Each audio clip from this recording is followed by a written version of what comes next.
Hello, everybody. Welcome to the afternoon session of the Contemporary Artist Books Conference. My name is Jenny Tobias, and I'm moderating this session on boosting artist books visibility in academic and museum libraries. And here's some preliminary information about the conference. It's been in play since 2008. This year, it's organized by the Center for Book Arts in conjunction with Printed Matter's New York Art Book Fair.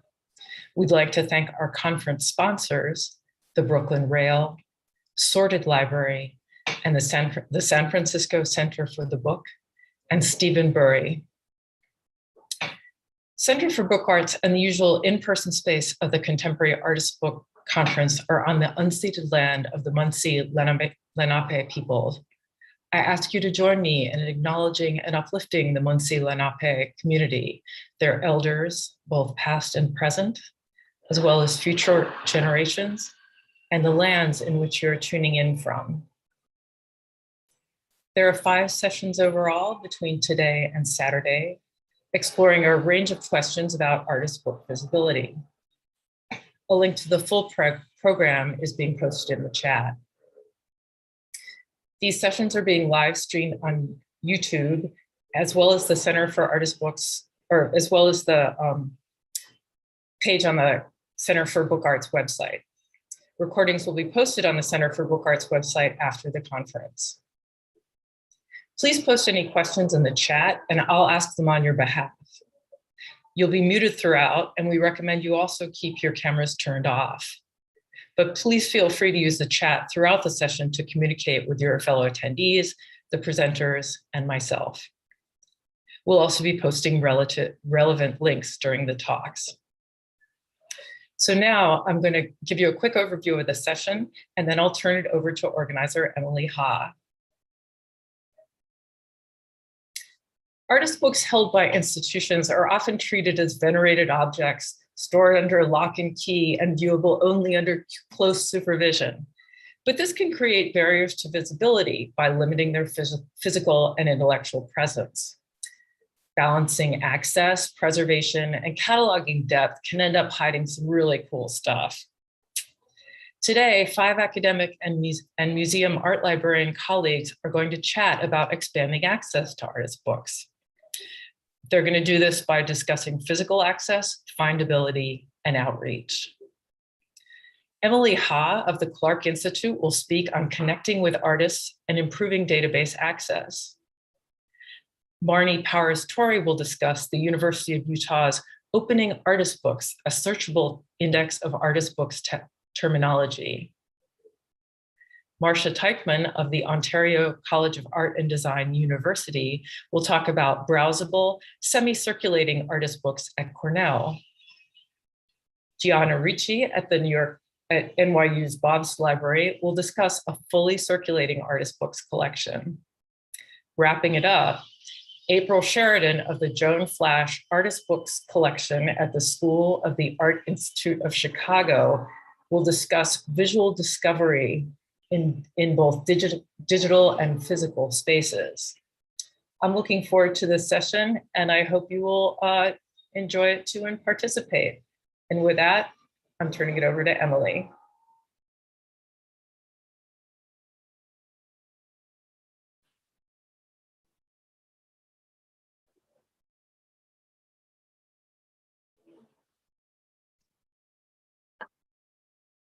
Okay, I'm just going to share the presentation now. Hold on one second.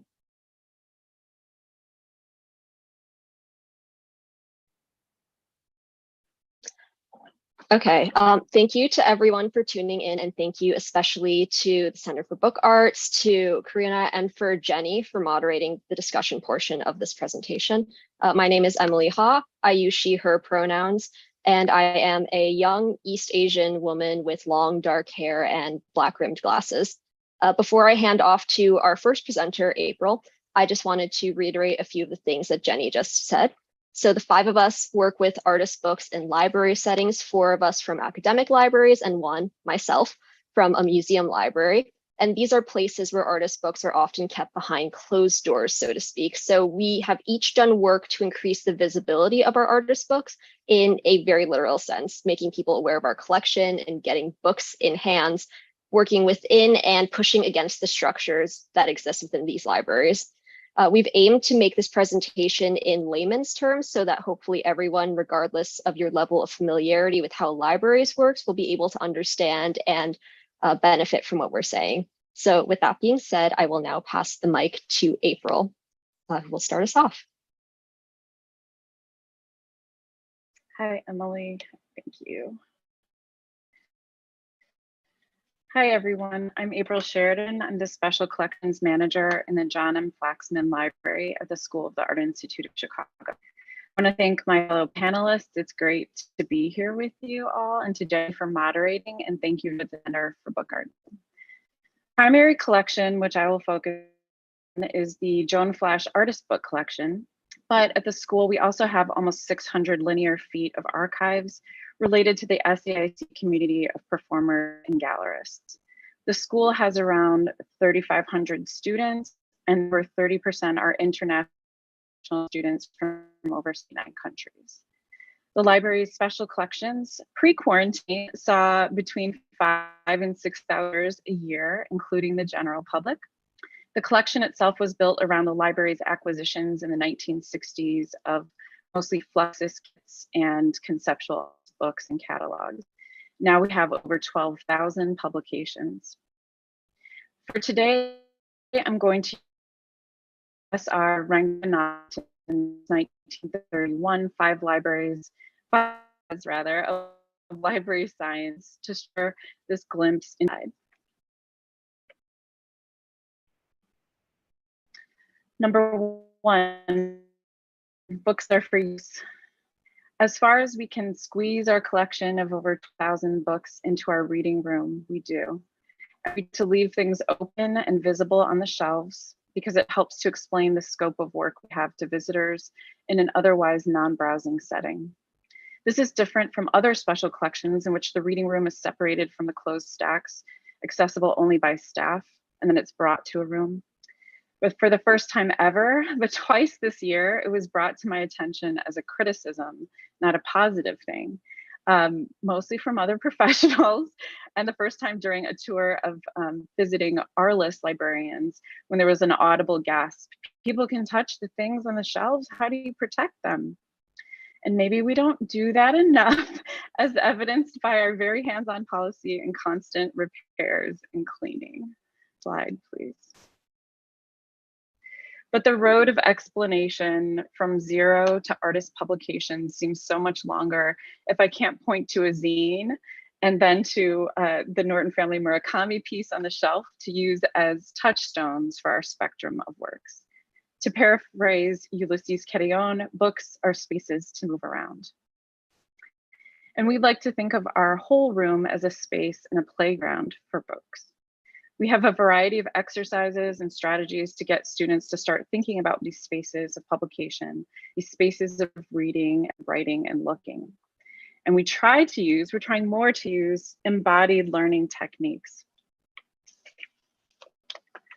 That being said, while most publications are available every day and without restrictions, we do have a category called restricted access. And restricted access ensures that fragile, extremely valuable, or rare books are given oversight as full-time staff member has to be in the room where they're being used. Slide, please.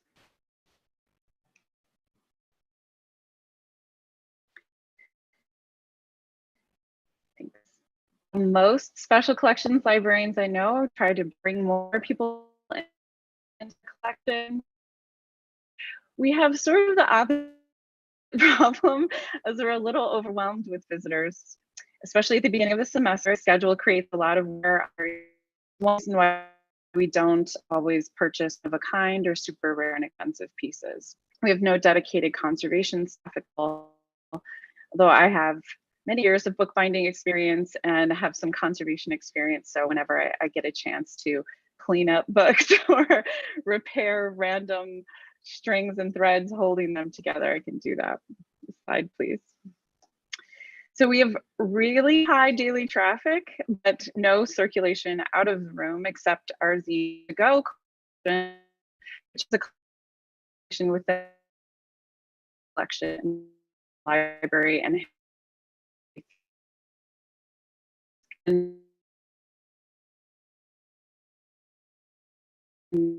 some of these are dues from our own collection. Some were working for students.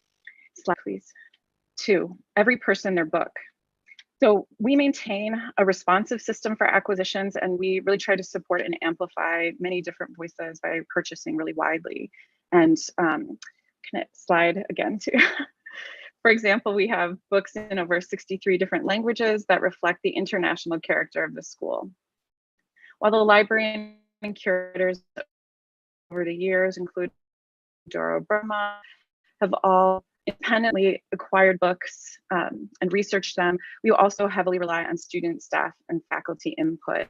And nearly all the departments at SAHC teach some form of artist publications, so we also purchase tons of student work. And because of this pedagogical activity, we also have to be really engaged with the publishing side of things. So we work directly with students who are making books and with the school's service bureau, the studios in various departments, and the Chicago print community. We also do this through an engaged program called the Publications Clinic, in which we sit down in the middle of the cafeteria area and talk to people about making books. It's just our little outreach. Slide, please. 3, every book its reader. We don't withdraw books from special collections unless it's leaking a biological substance, which has happened. We work closely with students, in these research consultations and try to find deeper connections in content. But, we also frequently use this phrase,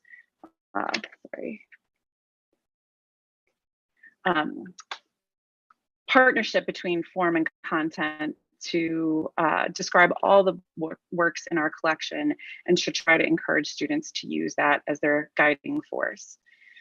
We also purchase partially for structure in order to share with lots of handbook binding classes that are taught at the school. Slide. 4, save the time of the reader. Curator is cataloger. The 2 most important resources for helping connect books with their readers are humans and computers, but neither system is perfect. And I'm the only full-time staff member working with the collection full-time, but I supervise 10 really wonderful student workers, but there are varying levels of knowledge. Slide. So when I acquire publications, myself or my staff each fill out a description of that, and we try to work with artists directly as much as possible to try to get as much information, keywords, and everything that we can going on to this form. So each book as it comes in gets a blue slip before it goes into processing. So its purpose for being in the collection and description are there to guide the cataloging work that my wonderful colleagues do. Slide. So because of some of the physical restrictions that we have in special collections generally, we find it really important to have an online catalog that allows for exploration.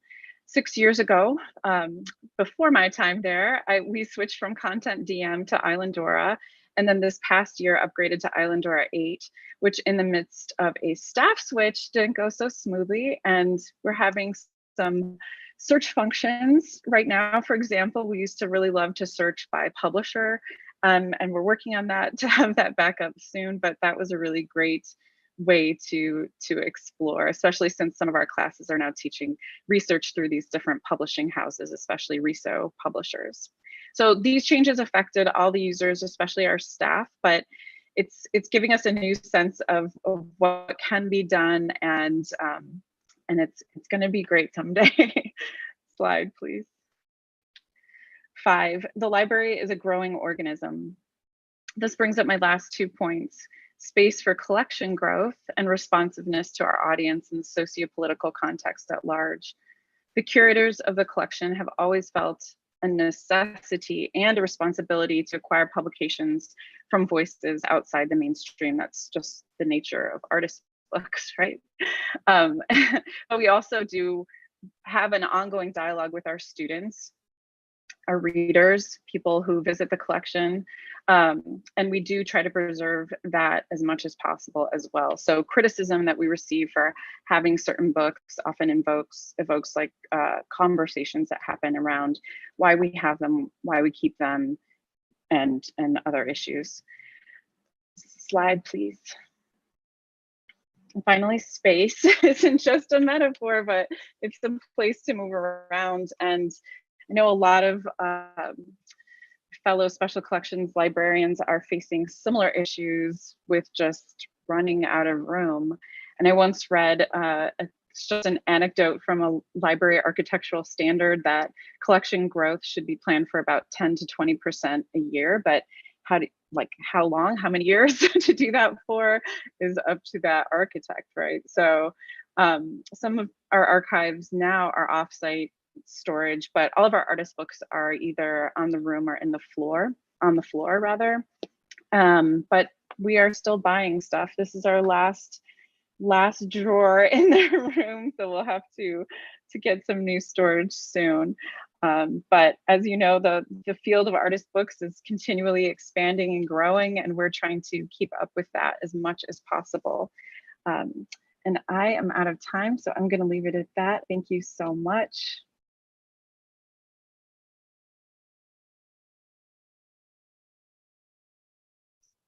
Hello, it's Emily once again. Thank you so much, April. That was great.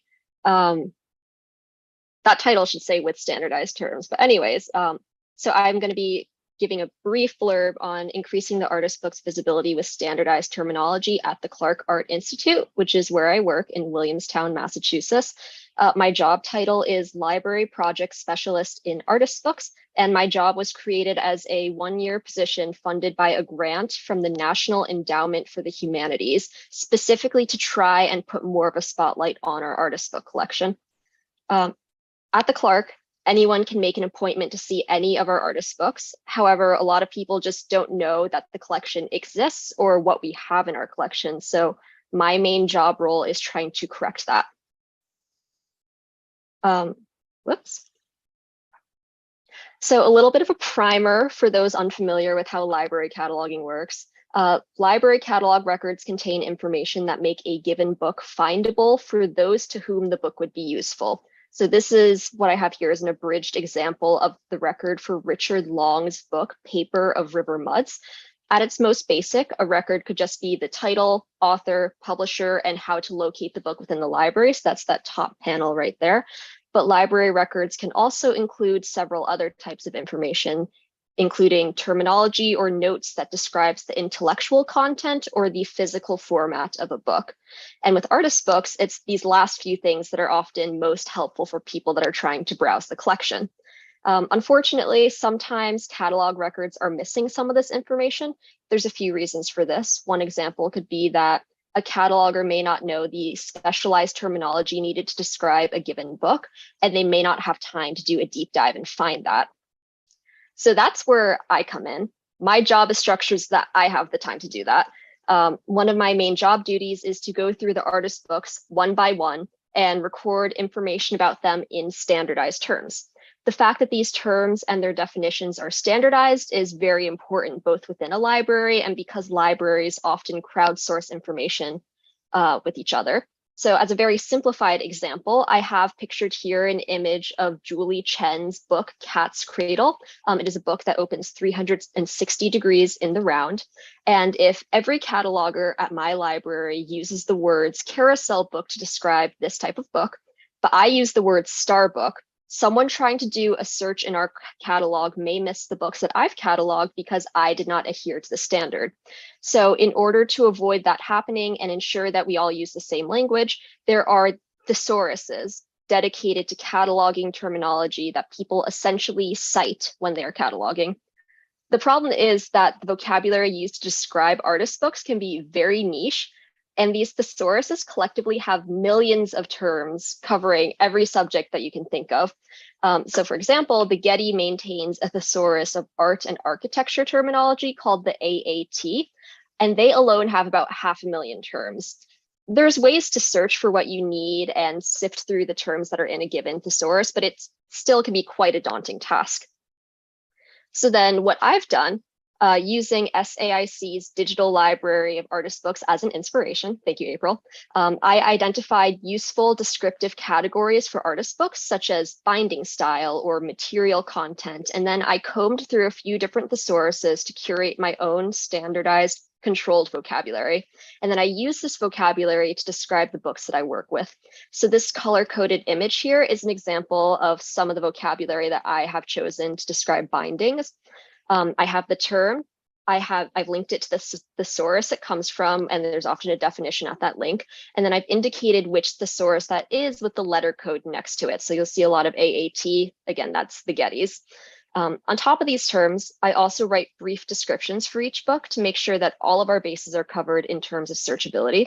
I try to capture keywords not covered by the controlled vocabulary. I get more specific if I'm able to, and I include contextualizing information if it's relevant. So basically anything that will help someone find a book that might find the book useful to them within reason.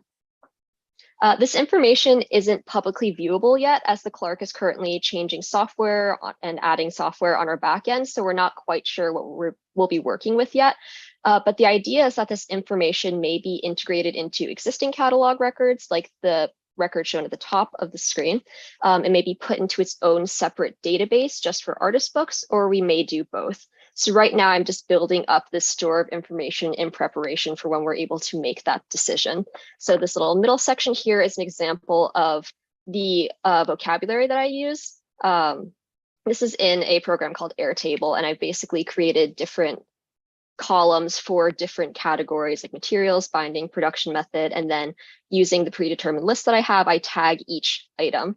And then below that, I just have an example of a description that I've written for this book, which gets into way more detail and covers a lot of keywords that are missed in both the original record and the vocabulary. So like this book is not just an accordion book, it is a flutter book. And then finally, in the little time that I have left, the other thing that we are currently doing to increase artist books visibility at the Clark is we're doing targeted programming that gets people working with the collection.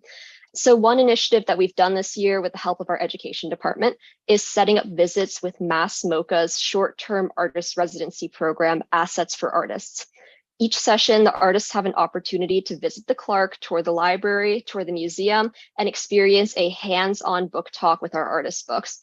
The artists in this program work with a variety of mediums and subject matters, and for some of them, this is their first exposure to the concept of artist books, and we often have people coming back and making individual appointments to come see other books in our collection. So just pictured here are two images of me presenting in a talk. I am in the artist book room. There's books laid out on the table, and you can see a peek of an artist sitting off to the left. So yeah, that pretty much sums up everything that I wanted to say. Our collection is quite large at the Clark. We have, I think, almost 6,000 volumes in our artist book collection, but in many ways, we're just starting off with getting the visibility really boosted through the work that I'm doing through these talks. And I'm really optimistic about the direction that we're going and the direction that we'll continue to go. So thank you. And I will now pass off to Marsha. Thanks, Emily, and thanks for organizing this. It's really nice to be on this panel with all of these fantastic people. So my name is Marsha Taichman, and I'm going to be talking about the artist books at Cornell University's Fine Arts Library, which is embedded in the College of Architecture, Art, and Planning. I am, up until July, I was the Visual Resources and Public Services librarian there. And now I'm the Art and Design Librarian at the Ontario College of Art and Design University in Toronto. But this collection remains close to my heart, as do the people at the Fine Arts Library. Next slide, please. Artist books are essentially works of art that take the form or concept of a book, where the idea of a book is loosely defined. It needn't be a standard codex or scroll. It could take any number of forms, as you can see here with this Gumball Machine book, Dream Big 2. Next slide, please. There are more than 75 books and print issues of the Journal of Artist Books in the Cornell Artist Book Collection. They are housed in the reference section of the library and are generally in library use only. Wear and tear with a collection housed in this way is a primary concern. The books are necessarily replaceable, structurally sound, and more often than not, they take the form of codices because they can comfortably sit on the shelves. The books are contemporary or made after 1990, often from artists based in the greater New York area, and they mostly come from regional distributors. They all cost less than $400 each, and they're really intended to serve the research and instructional needs of the college. Next slide, please.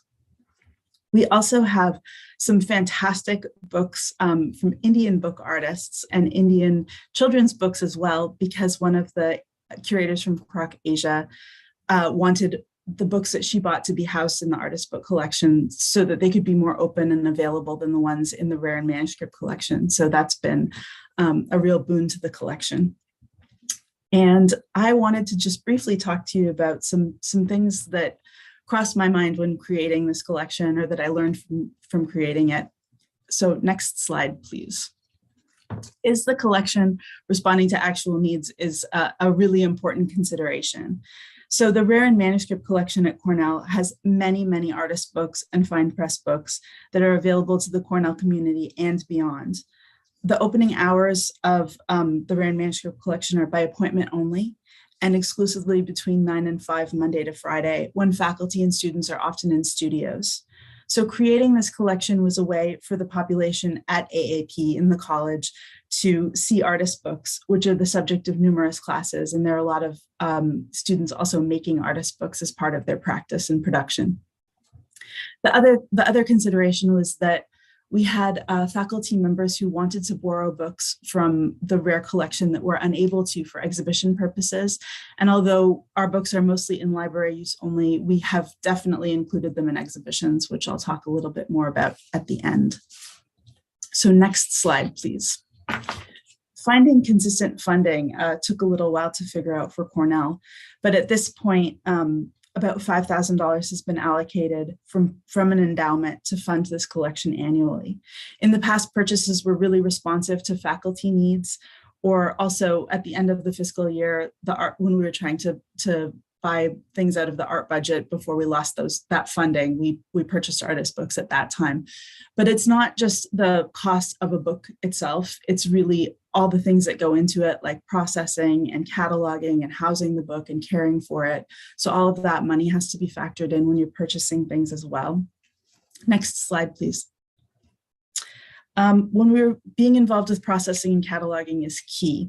When we were first getting books for the collection, they were being treated like books in the regular circulating collection, meaning they were being written on and stickered with call numbers and barcodes and tattle taped. And if we go to the next slide, you can see that these are two epic fails that happened in the beginning of our time with the artist book collection. On the left is a catalog or postcards from an exhibition called Take Me, I'm Yours. And there are 41 postcards, and each one of them has the call number written on it very meticulously by someone in processing. And it sort of interrupts the experience of the collection of postcards. And on the right-hand side, we have Z Helix by Tobe Orbach. And you can see the tattle tape in the clear pages of the book. So again, interrupting the viewing experience. And a way to sort of to keep that in check is to have clear workflows about what should happen when books come in.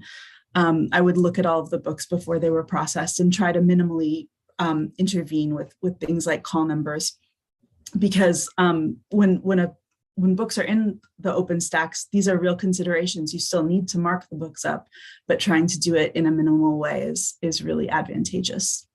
So next slide, please. Another thing to think about is the discoverability in the catalog. Having a really robust notes field and good subject heading so that people can discover books not only on the shelves, but online as well. Next slide, please. Selective digitization can increase use. Next slide, please. So during the pandemic, we digitized many of the books in the artist book collection, usually just the cover and a few interior pages, as you can see on the left in our art store collection. And those books were only available to the Cornell community because of copyright restrictions. And on the left, you can see a book called Taking Stock by Radha Pandey, and that's actually the entire book, the span of the accordion. And scans like this were really useful for me when I was teaching, just to have a kind of visual reference when you couldn't be in a room with people and have the books spread out on the table to see. Next slide, please. So promoting the collection, whether that's in teaching or through exhibitions. And next slide, please. This is my last slide. We had many exhibitions over the course of a couple of years. I partnered with MFA students, and we had shows in the Department of Art, which is where this installation shot is, at the library and also at the Johnson Museum. And it was just a really great way to create awareness for our collection and promote it. So I'm looking forward to the discussion with everybody else. Thank you so much for your time. Thanks, Marsha. I'm going to go ahead and proceed. So this has been so great. Thank you, Emily, for organizing this. My name is Giana Ricci. I'm the librarian for the fine arts at New York University, and I'm located at the Elmer Holmes Bopes Library in Washington Square. My portion of the presentation is titled Diversifying an Artist Book Collection Through Data Analysis, Creating a Sense of Belonging and Inclusion for Student Artists. I identify as a woman with white skin, dark hair, and brown eyes. Today I'm wearing an emerald green sweater, and I'm sitting in my office. Next slide, please. So at NYU Libraries, we have over 5.8 million volumes in a 10-library system. So the Elmer Holmes Bopes Library, where I work, is the flagship location for NYU. It's the main research library. And we have about 143,000 print volumes pertaining generally to art. So this is not just artist books, but this is monographs and catalog raisonné and various secondary sources related to art. And about 52,000 of those volumes are offsite. But when I first started working here, one of my main goals that I had as an art librarian was to bring more student artists into the library. And I was preparing for an instruction session for a studio art class, and I decided to search for artist books in the catalog. And it turns out that we actually had quite a few artist books in our circulating collection already that I was not aware of when I started working here. So this picture I have here is The Raven by Lou Reed. And if you'll go to the next picture, Emily, this one is Marcel Brodthaer's Un Second, and you can see how tiny it is. And the third one, that's okay, you can keep going. The third one is They Called Her Sterine, etc. by Ed Ruscha. And all three of those are in the circulating collection in Bopes Library right now, and they can be checked out by members of the NYU community with their ID card. Next slide, please. So I needed to understand more about the circulating books that are in the collection. And I enlisted the assistance of a LIS art history student, Library Information Science art history student, Rachel Garbade, who helped me with this research for course credit. And Rachel used the Directory of Artist Books collections from the Carnegie Mellon University Libraries, which is from 2008. So it's pretty outdated at this point, but it was a good tool to start from for Rachel to sort of go down systematically, checking which of these collections had actual circulating books. And the one place we could find was the New School in Manhattan, but I did notice in the chat today while we were talking, someone from the University of Rochester said that their artist books have always been circulating. So that's interesting. I would like to talk to you more about that if we can. And what does circulating mean exactly? It's a librarian term, but circulating means that the book can be checked out. Non-circulating means it has to stay inside the library. Next slide, please. So as I started doing my research, these are some of the sentiments that I was seeing about artist books in libraries. And I've kind of put them into two camps. One on the left is that artist books are precious. They're works of art that need supervision. They belong in the special collections. They're rare, they're expensive, and people will steal them if you put them in the circulating collection. And then the other camp is mostly of the mindset that artist books are meant to be handled.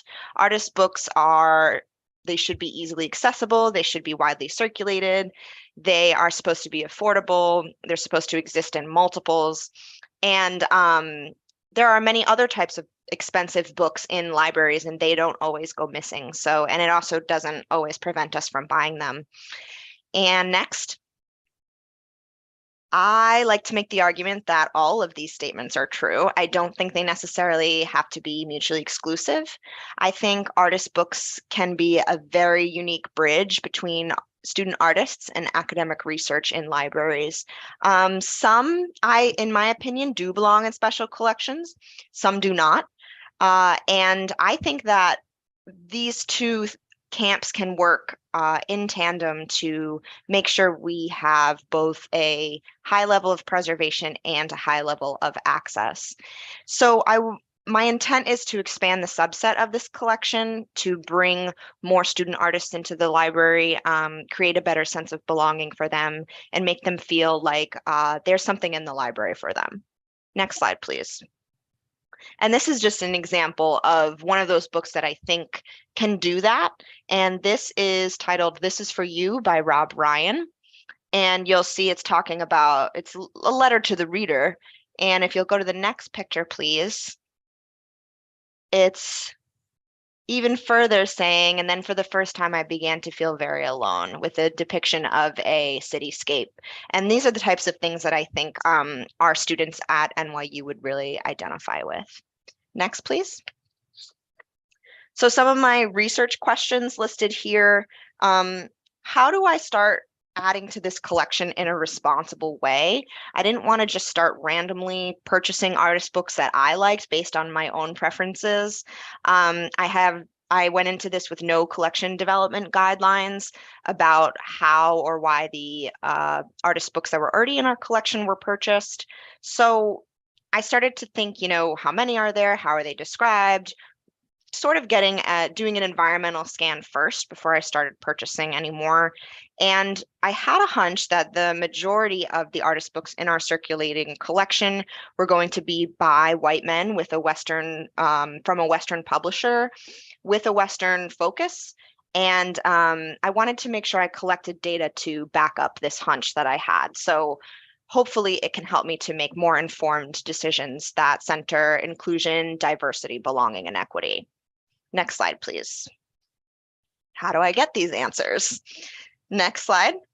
So I was recommended by my colleagues in the data services department at NYU Libraries to use a free open access tool called OpenRefine to analyze the data and get the answers that I need. But I didn't know how to use OpenRefine, and I'm not a data analyst, so I was really in need of some lessons. So I applied for a micro grant through the NYU Office of Global Inclusion, and that grant was a total of $1,525. I used some of it to take a Library Juice Academy course on OpenRefine, and I used the rest of it as an honorarium to invite a BIPOC book artist to speak. Eventually, once I was able to do my whole project, I invited the artist Camila Janan Rashid, who is actually also our keynote for the speaker tomorrow night. She's a fantastic speaker. I invited her to come to NYU Libraries, and she held a bookmaking workshop with the students, and she also held a lecture that was publicly streamed via Zoom. Next slide. So OpenRefine, it's a free open source tool for working with messy data. This definition is taken straight from the OpenRefine website. And it's relatively, once you start working around in it, it can be much more powerful than what you would think you could do with something like Excel. Next. And this is what it looks like. So it looks like a spreadsheet, but it really operates more like a database. So it has a lot more functionalities than, like I was saying, than things like Excel. And it allowed me to really clean, quote unquote, the data in a way that made it easier for me to read it and to visualize it and therefore communicate my findings to others. Next. But as I started doing this, I realized some of those questions that I had at the beginning, I really wasn't able to answer with the data in a way that I felt comfortable doing. So Emily, you can kind of click through the next couple of icons if you don't mind. Yeah, perfect. And then you can see, so I didn't really feel comfortable looking at the patterns in author demographics like race, gender, and sexual orientation, because that would mean that I would need to ascribe those things to the authors. And even if I had the time to research every single author, I still don't think that I would feel comfortable doing that type of work.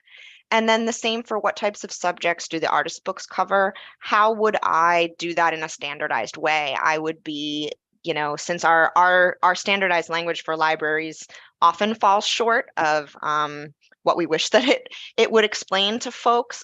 So then I would have to basically create my own standardized system, which I did not have the time or the resources for. But the things I could do were to compare where the books were published, when they were published, the date, and who the publishers are. So next slide, please. So this is a graph. These are some of the data visualizations that I created in Tableau after I had all of my data nice and pretty and neat. And these are the countries of publications for the artist books in the collection. So after looking at the data, we had about like 1,400 artist books in the circulating collection. And you can see the majority of them don't have a country of publication in the null section. After that, it's the United States, unsurprisingly, and then Germany, England, Switzerland, France. So all sort of Western European centered places of publication. Next slide. And here's another one that shows you the author's names, so the most popular author names in our collection. These are all authors that have 2 or more volumes in the collection. So you'll see that Tom Phillips, Allison Knowles, and Sophie Cal all have 4 artist books in our circulating collection. And you can see that how the names go down like that. And it sort of is generally lending credence to my suspicion that most of them were going to be white males. Next, please. And the most common publishers of artist books from the United States, I did this for each of the top 5 most common countries, but in the United States, our most common publishers were Ugly Duckling Press and Chronicle Books. So these are super helpful for me, these graphs, to when I start going to buy new books or going to something like the New York Artist Book Fair to think about, maybe I want to go to different publishers. Maybe I want to focus on more of the small press. And it helps me to diversify my collection in a more meaningful and systematic way. Next slide. And this is my final slide. So what happens next? I'm really at the beginning of this project. I've sort of done the environmental scan. I've realized what we have, and now I need to work with my cataloging department to develop workflows for the circulating artist books, like some of my co-presenters were saying. Super important to make sure these books don't get lost in the stacks, treated like other books that come in. Sometimes they need special interventions. And then how can I bring these in a more systematic way rather than just me personally going out and finding them one by one, which is really labor intensive. And we're looking into setting up possible approval plans, maybe with printed matter or with other vendors who can support that type of thing. Outreach and programming, of course. And then Marsha, who is just speaking before me, my co-presenter, her and I are actually writing an article on this in Art Documentation, which is the scholarly journal of the Art Library Society of North America. That should be published in the spring. So thank you so much.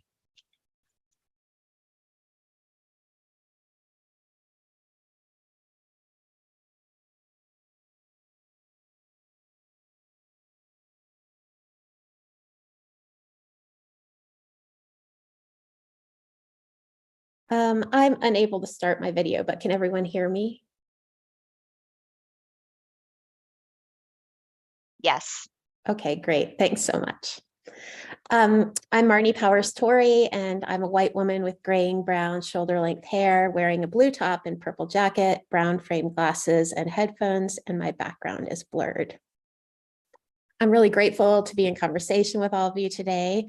At the University of Utah's Marriott Library, artist books are housed in both the Fine Arts Locked Case and the Rare Books Vault, and neither is a circulating collection, but with the curator's permission, faculty and graduate students may borrow particular fine arts items for a short time period. My localized effort has been on record remediation to improve existing catalog records, and I'm also invested in the potential for a common descriptive vocabulary between catalogers, curators, makers, researchers, and educators to expand discoverability and access to artist books. Slide. Since the late 1960s or so, these novel publications have become more diverse and increasingly tricky to describe consistently. In addition to appearing in a boundless variety of forms, artist books offer a limitless range of content and are thus pertinent resources for patrons across the gamut of disciplines and interests. Slide. Any book recognized by a cataloger as an artist book is assigned a call number within the N7433.4 range, which becomes a miscellany. When searching in many institutional catalogs, using the keywords artist book provides a broad array of results that lack specificity. Slide. In the absence of a common vocabulary and accurate metadata, these material artifacts are difficult to discover without assistance from a gatekeeper, such as a curator, cataloger, art librarian, or teaching faculty who knows the collections. Slide. With technical support from the Marriott Library web development team, graduate student Jonathan Stanberg and I are building a public-facing website that facilitates the use of a common vocabulary by potential users of these objects. Slide.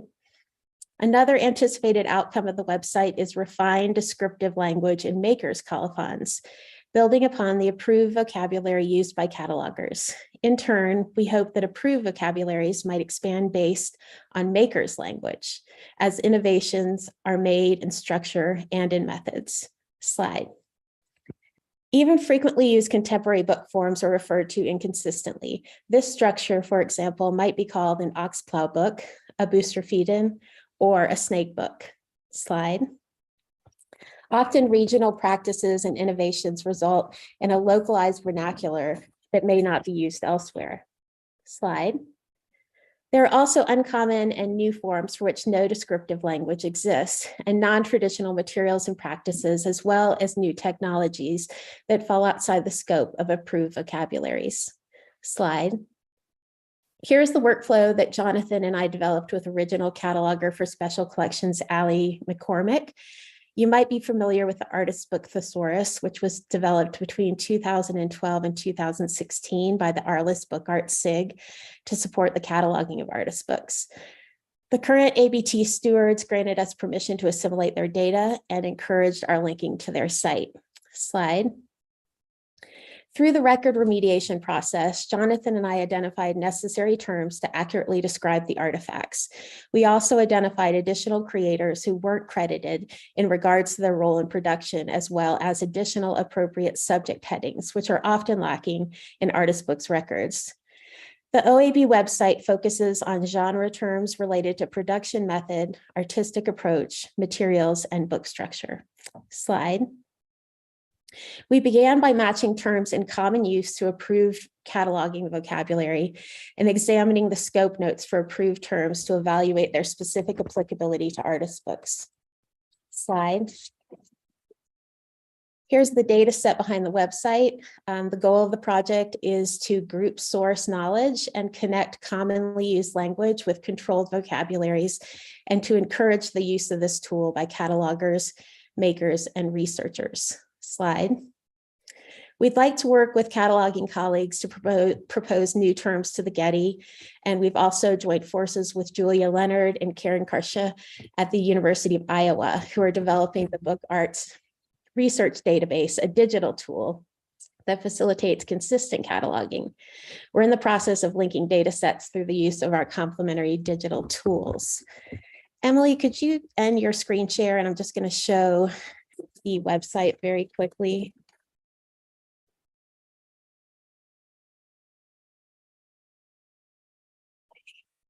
So here is the opening Artist Books website, oab.lib.utah.edu. A little information and some acknowledgements. And then the Artist Books term page is both a searchable index. So you can type in here in the search or a scrollable alphabetized index or list as well. So if I type in our example, ox plow, up pops booster feed-in, which is our chosen term for the form. The broader terms link to the OAB definitions here. So the OAB being opening artist books. So you can click to link terms. And then there's also synonyms, which in this case is the ABT's definition. So it links to the Arliss ABT site. And then also we have the Getty's definition or related terms, excuse me, here. So that links to the Getty site. And then we also have a also called category, which is, we chose to delineate the terms in common use, it's also called, rather than synonyms. And this allows us to group source suggested terms from the wider public and assist in connecting to a standardized term. So those who want to suggest a term, click here and fill out a very short form. And when we receive that suggestion, we enter into conversation with the user to implement the addition to the website. Thank you.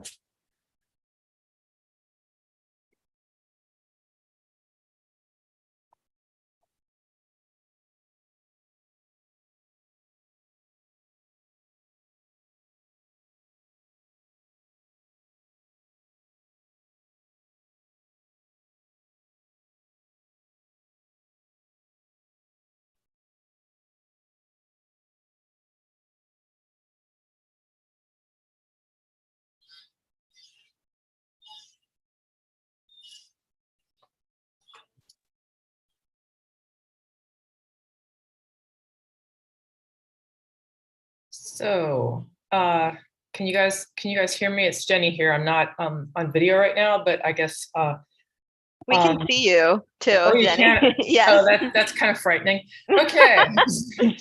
All right. You look great. Thanks. I'm so relieved you didn't, see me. Yeah, the other parts. Anyway, so yeah, sorry for the pause there. That was lovely. I certainly learned a lot. And I thought we, in our last 10 minutes or so, we could just have a little bit of a chat.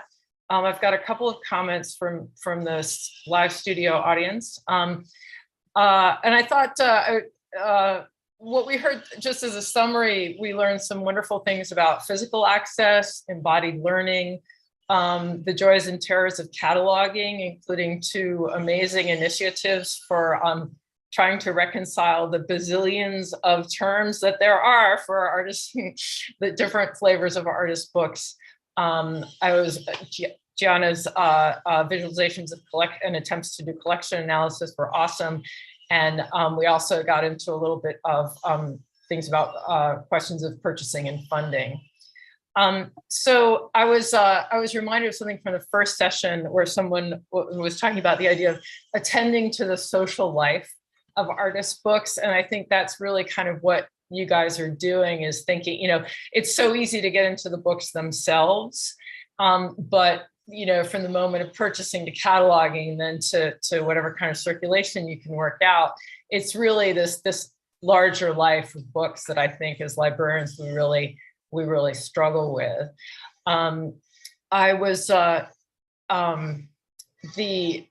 It occurred to me that with the 2 different cataloging initiatives, have you guys talked to each other? Like, just the attempt to just make all those different vocabularies dance? Is that something that's been happening, or? Nope. Okay. Well, Yeah. We have spoken, yes. Okay. I mean, yes. So Emily, I think, heard me give a talk in the past and then reached out to me, and we've met with her group as well. But each institution has their own space in which that conversation is possible. But I think that the more interest that can be garnered, the more we can group source this information. Absolutely. Let's see. So I'm just going quickly through the questions.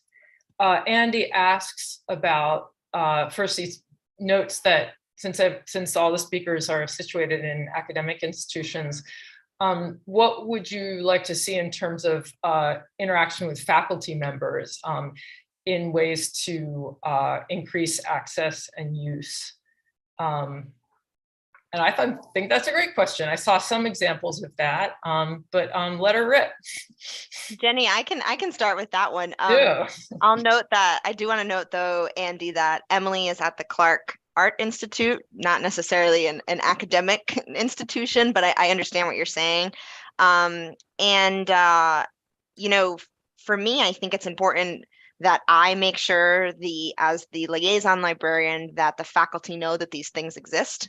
I think a lot of them understand at least in the humanities and the arts, understand the importance of special collections. They'll arrange for their class to come to a special collection and look at all the things, and it's so exciting. It's usually everyone's favorite day, but most of them don't think about the circulating books. And what I ideally would absolutely love to see is they ask me to come in for an info session and I talk about research and I bring this huge stack of circulating artist books and I show them the books. And then, maybe letting them come in and check them out, or, having a meeting with me and asking, where can I find these things, taking them into the stacks and showing them where they are.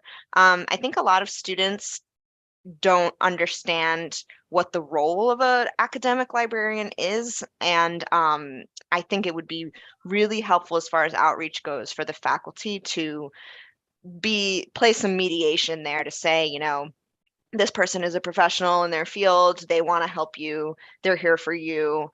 And it lends a little credence to us as scholars, and as in my case, I'm a faculty member. So even better than that, if we can actually start teaching 4-credit courses at universities as faculty librarians, would be even more ideal. Hopefully that answers your question. Anyone else want to comment on that? It occurred to me that I saw some wonderful things at the Micah Decker Library in Baltimore.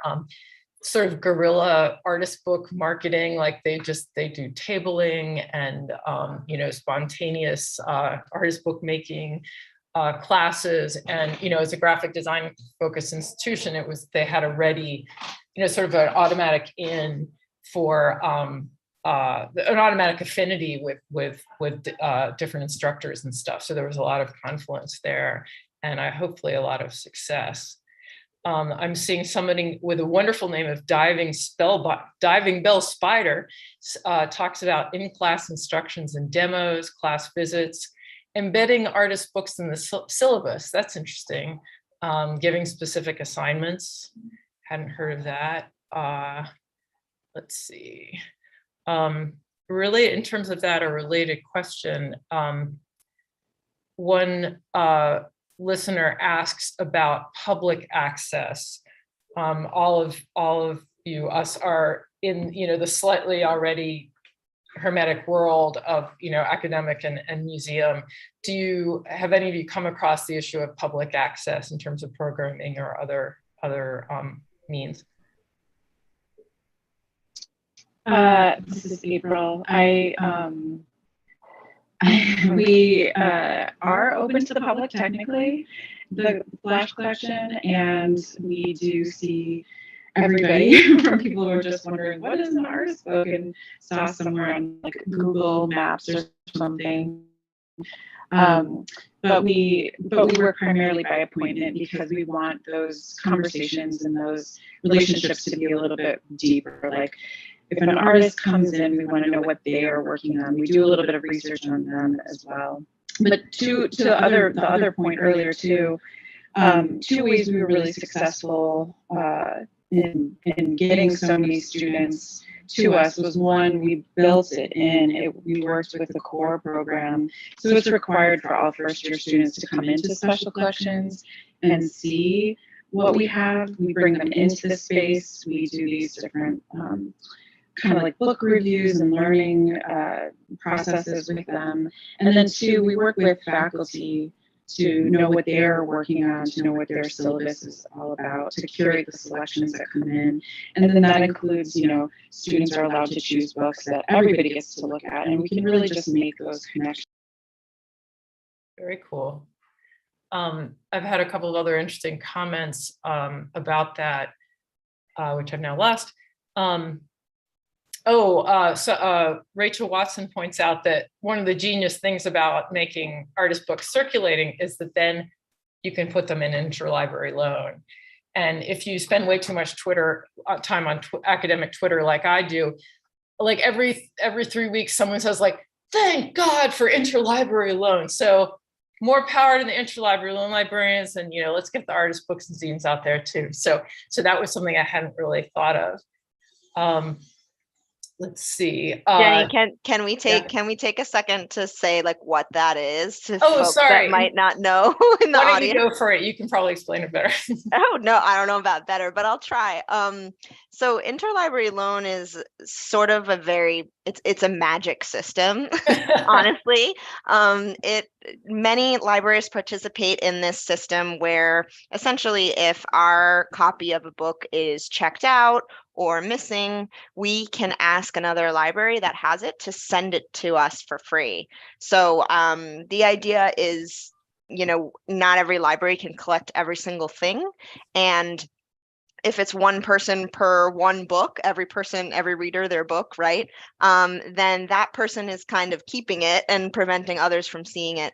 So if we can kind of share our access and our copies, dependent upon need, it just works out better for everybody. I think a lot of folks don't realize that service is free and that it's faster than you think it's going to be, and we can get things from all over the world through the system if you just ask. Yeah, I would really give a plug for it. It's somewhat like the Frick will do it for the public. The New York Public will do it for the public. Sometimes local libraries will. And increasingly with what they call scan and deliver. I mean, you know, yes, you want to see an artist book or a zine in its original form, but, you know, if it's in Japan and someone's willing to scan it for me, I'll take the scan. And so I think that, you know, it can just really open up worlds for people. So so you might want to look into it. And let's see. So interlibrary loan. One other plug was Li Ping Song says that at her institution they host an artist books competition. Not quite sure what that entails, but I like that. I like that idea. And then who is it that does the edible books? Is it Bard Graduate Center does the edible books competition? Very tasty, I must say. All right, let's see. So we're around at 3 o'clock. Karina, please give me the signal when to wrap it up. Maybe I can squeeze in just a couple of other audience questions. McGarity AB asks, how do you factor in the collaborative nature of artist books and cataloging? And the example given is like not just collaborative authorship, but like who made the paper, who made the, you know, that the making of an artist book can entail so many different components. And maybe the catalogers have a couple of thoughts on that. I think in an ideal world, we'd be able to capture all of that information within a library catalog, but as it currently stands with limitations on time and resources and staff, oftentimes we're just trying to figure out what information is most important to get into the record. So I love when artists provide information on like who made the paper, who did the binding. I love that stuff. Colophons, absolutely phenomenal. They make my job so much easier when I don't have to go searching for like what technique was used or what material was used. But when it comes to tracking all that individual stuff, I think oftentimes it does kind of just boil down to who is the overarching artist or artists, and then in order to find out that more specific information, you actually have to look at the book. But again, in a more ideal world where we had the time to record all that information in the catalog record, it would get put in there. But right now, I don't often see it, and I don't personally seek to add that information because there's only so much space we have before someone's eyes get tired of reading in the description. Any other wisdom from cataloging land? I am actually not a cataloger, but okay. I'm just admitting it because, you know, that's a tight camp. Those are some smart peeps. So we gather data, and part of the data that we gather for those records to be updated is the creator terms. So we've really expanded that. I mean, I don't think it's that uncommon to find a book listed by the author whose text the artist used, for example. So as much as we can, we're attempting to make those changes and then put them in OCLC where those records can be copied by others as well, which as a non-cataloger, I maybe shouldn't advocate for copy cataloging, but I feel like if we could, you know, get together and kind of divide and conquer, we could really be sharing a lot of records and culling our resources. I'm also not really a cataloger technically, but copy cataloging is amazing. So for anyone that doesn't know what copy cataloging is, that basically goes back to what I said in my presentation about how libraries often crowdsource information, share information with each other. So instead of everyone having to catalog the same exact book, like 5,000 different libraries having to do that, what we can do is if you, there's a website called WorldCat where everyone's like kind of connected. And if one library catalogs that book, other libraries can copy that catalog record into their own library system, so they don't have to keep repeating that work. So that actually, in terms of making sure that all the creators of an artist book get included, sometimes it just comes down to one library having the funding or the time to record that information, and then everyone else will get that information. I think right now, across the board, there's not as many resources or time available as I would like for there to be. Oftentimes, artist books can be, I mean, I work in a grant funded position, and so this sort of work that I was doing was put on hold for a while until this position was created, but what's going to happen after this position is done? Or if a person working in special collections has to manage all of special collections, how much time can they dedicate to artist books specifically? So there's a lot of questions that go into that. And I think I left off more of a question than I did on an answer. So sorry for that. No, those are really relevant. It was making me think also just of another initiative my former colleague David Senior came up with, which is to mine printed. The idea was to collaborate with Printed Matters, online, essentially online catalog, sales catalog, because they do these amazing narrative summaries in the book. And, you know, it doesn't get into Boustrophion and, you know, flippy books and stuff like that, but it is quite descriptive and, you know, really makes the stuff much more visible. So I was sorry that never got off the ground, but if anybody has, you know, a couple $10,000, you know, might think about it. Maybe what I'll do is just wrap up with one other question comment. Jill Hughes asked about how if the amazing Opening Artist Books project will be, you know, have a public life, and the answer is the Marriott Library is going to support it in perpetuity, which is really saying something, and that it'll continue to grow as long as you're involved in it. So that's really exciting to think about. And let me just see, any other thoughts from our esteemed speakers here? It was great to chat. I want to go out and like teach some artist books right now. Reach out to us if you have questions. This was great. Thank you, Jenny. Thank you, Emily. Thank you, everyone. Okay, thanks everybody. Thank you. Bye-bye. Bye. Thank you.